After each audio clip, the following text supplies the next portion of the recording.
Jax's revenge domain. You need to understand your position in this organization, Roger. Garrett Wells didn't even look up when he said it. His fingers were busy straightening papers on his desk, making sure every edge lined up perfect. We were sitting in conference room 3A at Apex Technologies, the one with the broken air conditioning and that persistent smell of burnt coffee that never quite went away. I'm Roger Sullivan, 49 years old, and I've been keeping this company's cybersecurity infrastructure running for 22 years. That morning, I thought I was just going to another routine compensation review. Turns out, I was about to learn exactly what 22 years of loyalty was worth to them. Garrett slid a paper across the table. His watch caught the fluorescent light. Expensive, probably cost more than my monthly car payment. This outlines your updated compensation structure for the upcoming fiscal year, he said, in that flat HR voice they all perfect after years of delivering bad news. I looked down at the document. Senior Infrastructure Architect, 22-year service record. Merit increase, 2.8%. Below that, in smaller print like they hoped I wouldn't notice, compensation aligned with organizational equity standards. I'd seen that phrase before. It was corporate speak for, we've decided what you're worth, and arguing won't change our minds. 2.8%, I said quietly. Correct. That falls within the standard range for senior technical staff. I leaned back in that uncomfortable chair. The Navy taught me patience, how to stay calm under pressure. 22 years in the fleet gave me that discipline. But this wasn't combat readiness or standing watch in rough seas. This was something different, something that felt like betrayal. What about Jason? Garrett's pen stopped moving for just a second. Then he forced a smile that looked like it hurt. I'm not sure what you're asking. Jason Pierce, the new director of security strategy. He started 8 months ago. The smile got tighter. I can't discuss another employee's compensation with you, Roger. You know that. He's making nearly double my salary, isn't he? Garrett set his pen down carefully, buying time. Jason brings different qualifications to the organization. He has an MBA from a prestigious business school. He has strategic vision that aligns with executive objectives. I let those words hang there for a moment. Different qualifications. In the Navy, qualifications meant you could do the job when lives depended on it. You either knew how to operate the radar systems during a storm or you didn't. You could troubleshoot communications equipment under fire or you couldn't. There wasn't any MBA that taught you how to keep a ship's network secure when hostile actors were actively trying to penetrate your systems. And I have 22 years of building every security system this company runs, I said evenly. I've personally stopped at least 24 major breaches that could have shut us down completely. I've saved this company millions in avoided downtime and regulatory penalties. But Jason has an MBA, so that's worth twice as much. Different roles command different market rates, Garrett said, his voice getting that careful HR neutrality. Leadership positions are benchmarked differently than technical positions. So technical expertise is worth half of what a business degree is worth, even when that technical expertise is literally keeping the company secure. Roger, I understand you're frustrated. I'm not frustrated, I interrupted.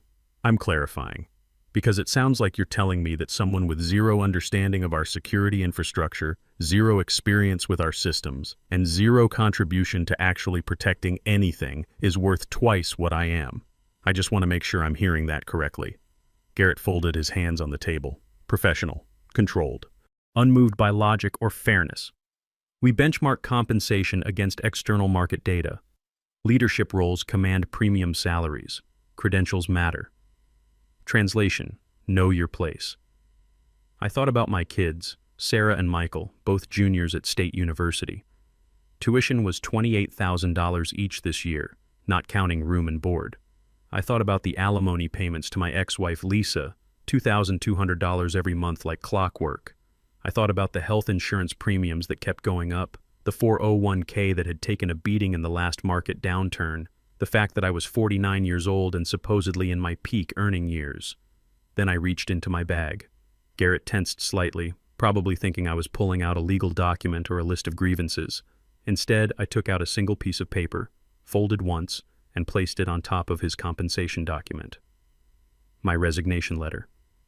His eyes dropped to it. I watched the blood drain from his face as he read the first line. Effective immediately, I resign from my position as Senior Infrastructure Architect at Apex Technologies. Roger, he started, voice cracking. I sent a copy to your inbox at 9:04 a.m., I said calmly. You'll see it when you check your email, along with copies to my direct manager, the CTO, and the VP of operations. He blinked at the signature, at the date, at words that couldn't be taken back or negotiated away. You don't need to make this decision right now. This is a significant step. Talk to your manager, sleep on it. We can revisit the numbers. I've been sleeping on it for 22 years, I said, standing up. This is me waking up. Garrett opened his mouth, closed it, opened it again. But you told me to understand my position in this organization, I said, picking up my bag. So I do, and my position is somewhere else. I left the resignation letter on the table and walked out. The click of the conference room door closing behind me was the most satisfying sound I'd heard in years. Let me back up and tell you how a quiet, underpaid cybersecurity architect and one dismissive sentence in an HR meeting turned into the most expensive 36 minutes in Apex Technologies history. My name is Roger Sullivan. I'm 49 years old, divorced, father of twins who are both juniors in college. I don't have an MBA. I don't have an Ivy League degree. What I have is a computer science degree from a state university, 6 years in the Navy working on ship-based communication systems, and 22 years of institutional knowledge about a cybersecurity infrastructure so complex that it required constant vigilance just to keep it running. The Navy shaped how I approach everything. When you're responsible for keeping a destroyer's networks operational in hostile waters, you learn that lives depend on systems working exactly as designed. You don't get to blame someone else when radar goes down during a storm. You don't get to make excuses when encrypted communications fail while you're operating in contested airspace. You fix it, document what went wrong, and make sure it doesn't happen again. That discipline served me well when I started at Apex Technologies in 2002, right after I finished my degree on the GI Bill. Back then, they were a mid-sized defense contractor trying to compete with firms 10 times their size. On paper, they provided cybersecurity solutions for government agencies and critical infrastructure. In reality, they ran a collection of security systems held together with outdated protocols, manual processes, and the desperate prayers of 2 exhausted engineers. The company had contracts with the Department of Defense, the Department of Energy, and several state governments. Their networks handled classified information, critical infrastructure monitoring, and financial data for major municipalities. When those systems went down, real people got hurt. Power grids could fail. Emergency services could lose communications. Financial markets could freeze. My interview was with Harold Peterson, the CTO at the time, who'd built his career on actual technical work before getting promoted into management. He understood that cybersecurity wasn't just about installing software and hoping for the best. Can you keep this infrastructure from falling apart? He asked, gesturing at a whiteboard covered in network diagrams that looked more like a crime scene than a system design. Depends, I said. Can I actually fix things, or will I just be putting out fires? If you can justify the changes, he said, you can make them. He hired me that afternoon. For the first month, I just observed. I sat in on incident calls, read post-mortem reports, traced network flows, talked to the engineers who'd been there long enough to know where all the problems were buried. The pattern was clear. Reactive management, no proactive monitoring, and documentation that was either missing or dangerously outdated. The second month, I started documenting failure patterns. Not theoretical vulnerabilities, but real failures that had actually happened. Every time something broke, I wrote it down. What failed, why it failed, what the warning signs were, whether the fix actually worked or just delayed the next failure. I kept a physical notebook because digital documentation has a way of disappearing when budgets get tight or priorities change. By the third month, I'd identified 15 critical vulnerabilities in our infrastructure. I documented them, quantified the risk, estimated the cost to fix versus the cost of failure. When I presented it to Harold, he asked the only question that mattered. How much to fix all of this? 12 months of dedicated work, I said, and the authority to push back when people want shortcuts. You have both, he said. I rebuilt the monitoring infrastructure first, because you can't fix what you can't see. Created dashboards that showed not just whether systems were working, but how close they were to failure. Error rate trends, performance degradation patterns, capacity projections, all the early warning signs that let you prevent disasters instead of just responding to them. Then I rebuilt the security protocols properly. Real redundancy, automated failover, comprehensive logging. By the end of year 1, we had actual visibility into our network. By year 2, I'd trained 3 junior engineers on proper incident response. By year 3, I was the person everyone called when things went sideways, not because I was officially on call, but because I was the only one who'd seen these specific attack patterns before. I became the institutional memory nobody wanted to admit they depended on. And for a while, that was fine. The company grew. We added more government contracts, more complexity. Revenue increased from $45 million to $180 million over my tenure. The board was happy. Executives got their bonuses. I got a 3.1% raise and a coffee mug that said "World's Most Valuable Player." I didn't complain, not because I didn't care, but because I believed that eventually competence would be recognized. That good work would be rewarded. That loyalty would be returned. That was my first mistake. The shift started 3 years ago when Apex decided it needed to professionalize its leadership structure. That was the phrase used by the new CEO, Stephen Cole, former Silicon Valley executive brought in by the board to scale the business. Stephen loved words like synergize and digital transformation and strategic realignment. He did not love words like technical debt or legacy systems or that's going to break if we don't address it first. Within 6 months of Stephen taking over, the company started hiring differently. Less emphasis on people who understood how things worked, more emphasis on people who could make things sound impressive in board meetings. We got directors with MBAs who'd never written a line of code. We got VPS who could talk about driving operational excellence but couldn't explain what a firewall actually did. We got consultants billing $500 an hour to tell us we should leverage cloud-native paradigms. And we got Jason Pierce, MBA from a top-tier business school, 5 years at a strategy consulting firm, 0 cybersecurity background. His title, Director of Security Strategy. His job, align security initiatives with business objectives and drive strategic modernization of legacy infrastructure. Translation, make everything sound good in PowerPoint presentations while people like me did the actual work. I discovered the pay disparity by accident, and it hit me like a physical blow. I was looking for a technical document Brandon Walsh had promised to upload when I clicked the wrong file. Jason Pierce's offer letter. Base salary, $164,000. Signing bonus, $25,000. Annual bonus target, 20%. Stock options, 15,000 shares. I stared at those numbers for a long time, then I opened my most recent pay stub. Base salary, $89,200. No signing bonus. Annual bonus target, 5%, which I'd received exactly twice in 22 years. Stock options, 1,500 shares from my original offer, nothing since. 8 months at the company, 0 cybersecurity knowledge, 0 systems saved from catastrophic failure, making 84% more than I was. The math was simple, and it was devastating. I closed both files and sat there in my cubicle for a very long time, staring at nothing. The office buzzed around me, keyboards clicking, phones ringing, people discussing projects that suddenly seemed meaningless. I felt like I was watching it all through glass. That evening I went home to my empty apartment and did something I hadn't done in 6 years. I updated my resume. Really updated it, not just the annual courtesy refresh for HR files. I documented every major system I'd built, every crisis I'd prevented, every innovation I'd implemented that saved the company money or reduced risk. The list was longer than I expected. The intrusion detection system that caught the Chinese state-sponsored attack in 2019. The network segmentation project that prevented the ransomware outbreak from spreading in 2021.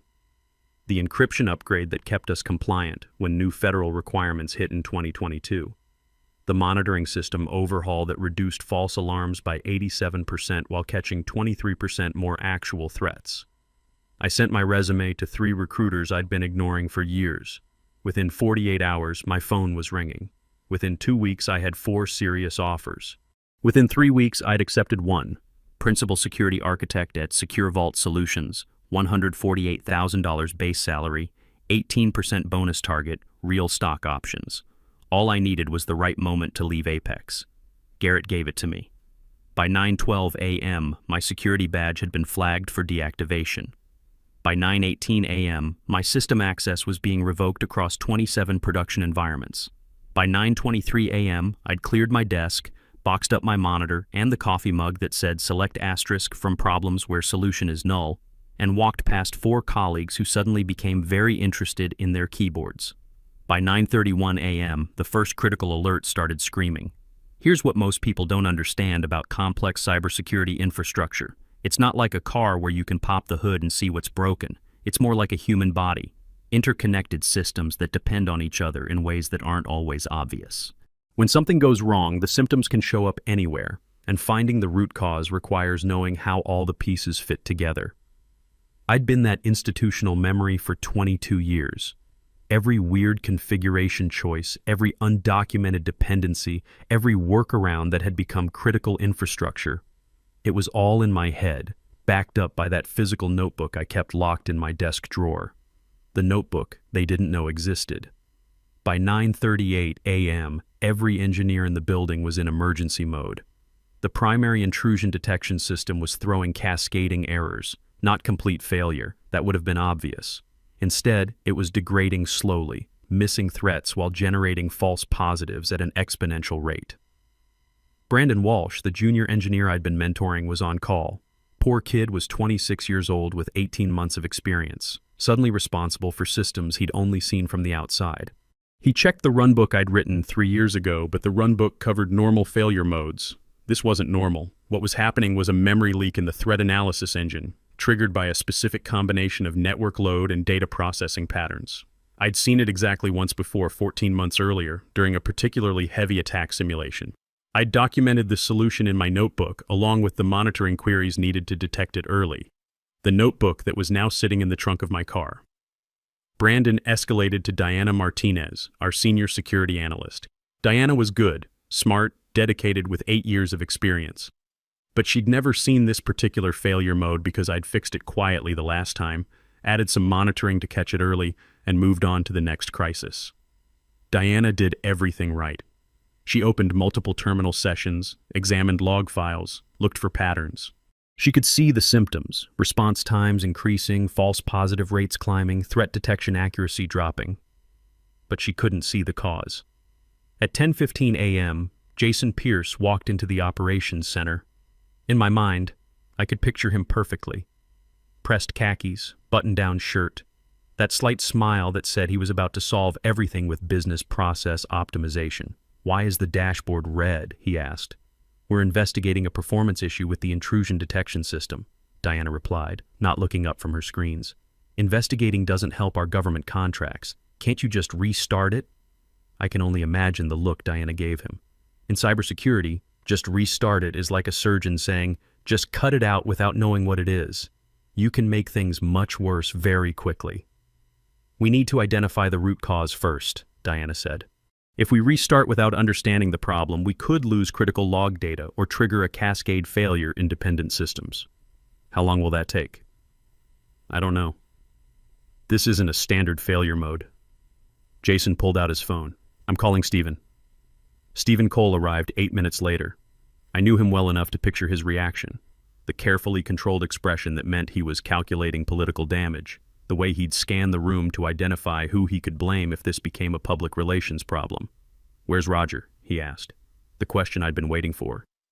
"He resigned this morning," Jason said, "over a compensation issue. I would have paid money to see Stephen's face in that moment." "You let him walk today?" "I didn't let him do anything," Jason said defensively. "He made an irrational decision. Stephen left immediately."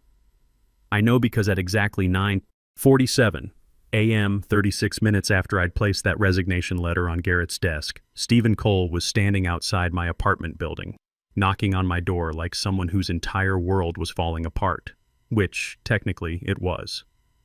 "Roger," he said, not bothering with pleasantries when I opened the door. "We need you back immediately." I looked at him through the gap in my doorway. His normally immaculate suit was wrinkled, tie loosened, hair disheveled.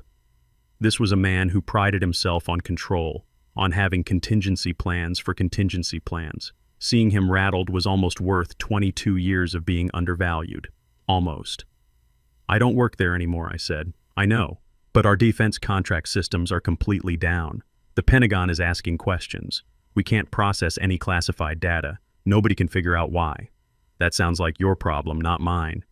His jaw clenched. "Roger, please. Just for today. We'll pay you. Consulting rate, Whatever you want. I shook my head slowly. No. Why not? Because 36 minutes ago, your company made it very clear what I'm worth to them. So now you get to learn what your systems are worth, without me. I closed the door and turned the deadbolt. Stephen knocked 3 more times, each series more desperate than the last. Then I heard his footsteps retreating down the hallway, probably back to his car, back to a crisis that was getting worse by the minute. I made myself a cup of coffee and sat down to fill out onboarding paperwork for Secure Vault Solutions. My phone buzzed with text messages, missed calls, Slack notifications from an emergency incident channel someone had added me to despite my access being revoked. I ignored all of it. The outage lasted 16 hours. I didn't watch it happen in real time, but I heard about it later from Diana, who was still willing to talk to me after everything settled. Here's what I missed. By 2 p.m., 3 major government contracts were at risk. The Pentagon had sent an official inquiry about service disruption. The Department of Energy was threatening to suspend Apex's security clearance pending investigation. 2 state governments had activated backup cybersecurity protocols, essentially firing Apex as their primary contractor. By 4 p.m., Stephen had called in Cyber Response Solutions, an emergency consulting firm that specialized in infrastructure crisis recovery. The lead consultant spent 3 hours examining our systems and finally admitted what everyone already knew. Without the original architect, this could take days or weeks to fully understand and stabilize. Stephen looked at Mark Rivera, the current CTO who'd replaced Harold Peterson when Harold retired. You're telling me we're dead in the water because one engineer quit? I'm telling you we're dead in the water because we treated that engineer like he didn't matter, Mark said. And now we're learning what happens when he's not here to save us. The consulting firm worked through the night. They brought in 6 specialists, set up a war room, and started systematically going through every piece of our infrastructure.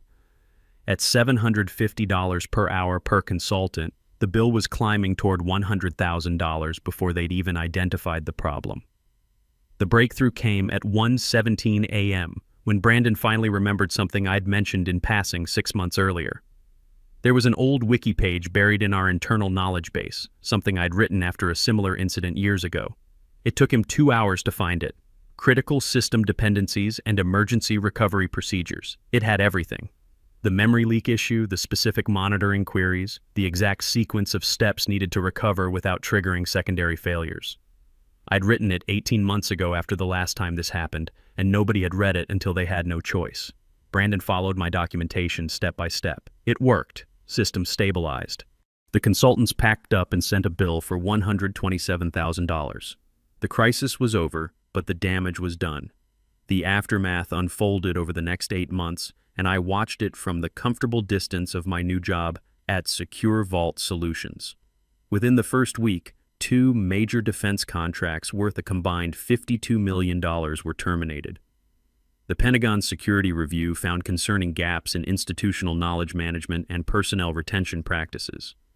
Translation: they'd noticed that Apex had let their most experienced cybersecurity expert walk out the door. Stephen called an emergency board meeting. 4 executives were asked to pursue other opportunities. Jason Pierce was quietly reassigned to a strategic advisory role with no budget and no staff. Garrett Wells was terminated for organizational restructuring, though everyone knew it was because he'd managed to lose the most valuable employee in the company over a $25,000 salary difference. Mark Rivera reached out to me 3 weeks after the incident. Professional email, carefully worded. He offered $145,000 base salary, 15% annual bonus, title bump to principal security architect, direct reporting to him instead of through the executive layer. I know we failed you, the email said. I'm asking for a chance to make it right. I read it 3 times. Then I responded, I appreciate the offer, but I've already started at my new company. I'm happy here. I hope you can rebuild your security program successfully. Because I was happy. Secure Vault Solutions was everything Apex wasn't. The CTO, Dr. Patricia Anderson, had spent 15 years doing actual engineering work before moving into leadership. She understood that cybersecurity wasn't a business problem you could solve with strategy meetings and PowerPoint presentations. What's the worst incident you ever responded to? She asked during my final interview. I told her about the Chinese state-sponsored attack we'd repelled in 2019, how I'd tracked the intrusion through 6 different network segments and closed the vulnerability before they could access classified data. She nodded slowly. If you join us, That kind of knowledge won't sit in someone's head or a personal notebook. It'll be documented, shared, and built into our processes. We've learned that talented people leave. When they do, we need to make sure the organization retains what they knew. Starting salary, $148,000. Bonus target, 18%. Stock options, 12,000 shares. But more than the money, it was respect. On my first day, Patricia introduced me to the security team. This is Roger Sullivan. He's joining us as principal security architect. He has more real-world incident response experience than most of us combined.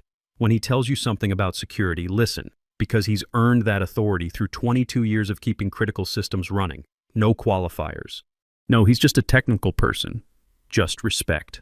Within 6 months, I'd rebuilt their monitoring infrastructure using everything I'd learned at Apex, but properly documented this time.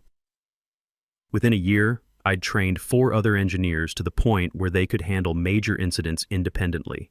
Not because I was trying to make myself replaceable, but because I was building something sustainable. When my first annual review came up, Patricia called me into her office. You've exceeded every expectation we had. We're bumping you to $165,000 base. You're getting the full 18% bonus, and the board approved an additional retention grant of 8,000 stock options. I haven't even been here a year, I said. Exactly. We don't wait until you're walking out the door to recognize what you're worth. We do it while you're here, before someone else tries to recruit you. 2 years after I left Apex, I got an email from Mark Rivera. Subject line, consulting opportunity? Apex was still struggling. They'd hired 3 different security architects to replace me. 2 had left within 18 months. The institutional knowledge I'd carried was still missing, and they were losing contracts because of it. They wanted to bring me in as an external consultant for quarterly security reviews, architecture audits, and knowledge transfer sessions. The proposed rate, $285 per hour. 6-month contract, estimated 120 hours. Total value, $34,200. For context, that was more than my entire annual bonus had been at Apex, for 120 hours of part-time work. I thought about it for 3 days. Then I called Patricia. My old company wants to hire me as a consultant. What do you think? Do you want to help them? Part of me wants to say no on principle. Part of me thinks maybe they've actually learned something. If they're willing to pay you what you're worth now, and they've genuinely changed how they treat people, then maybe it's worth helping them. Not because they deserve it, but because you'll know you took the high road. I did the consulting, not because I needed the money, but because I wanted to see if they'd actually learned. The first session was with the executive team, Stephen, Mark, the new board chair. I presented one slide, the real cost of undervaluing technical expertise. I walked them through the incident, what had failed, why it had failed, why someone with an MBA and no cybersecurity background couldn't have prevented it, why someone with 22 years of institutional knowledge could have.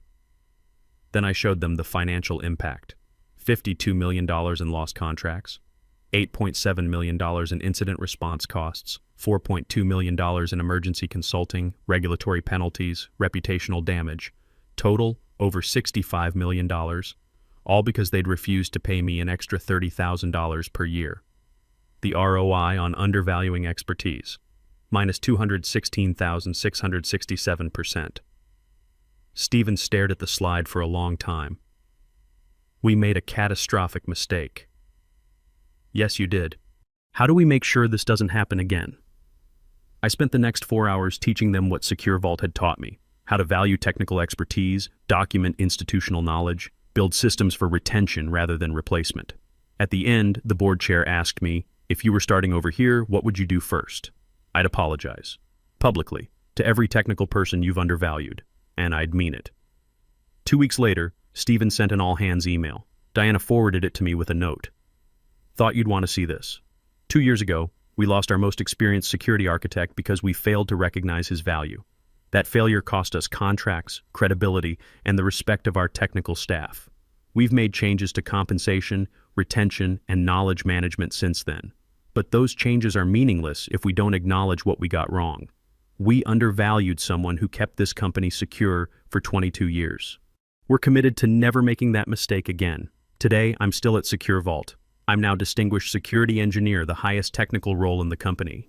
I make $182,000 base salary, My bonus last year was $38,000. When we go public next year, my stock options will set me up for early retirement if I want it. But more than the money, I have something Apex never gave me: respect. When I say something's going to break, people listen. When I document a vulnerability, it becomes required reading. When I suggest we need to slow down and do something right, nobody tells me to understand my position. Because my position is exactly where expertise should be. At the table, with a voice, being heard. Here's the lesson. When someone tells you to understand your position, believe them. They're showing you exactly how much they value you. You can stay and hope things change, or you can leave and let them learn what you were worth. Sometimes it's not about revenge. Sometimes it's just about respect. And when the CEO is knocking on your door 36 minutes later, begging you to come back, that's not victory. That's just confirmation that you were right all along. Your expertise doesn't become more valuable the moment you walk away. It was always that valuable, and the right people knew it. The difference is that some organizations need to lose what they can't afford to lose before they learn to value what they should have treasured.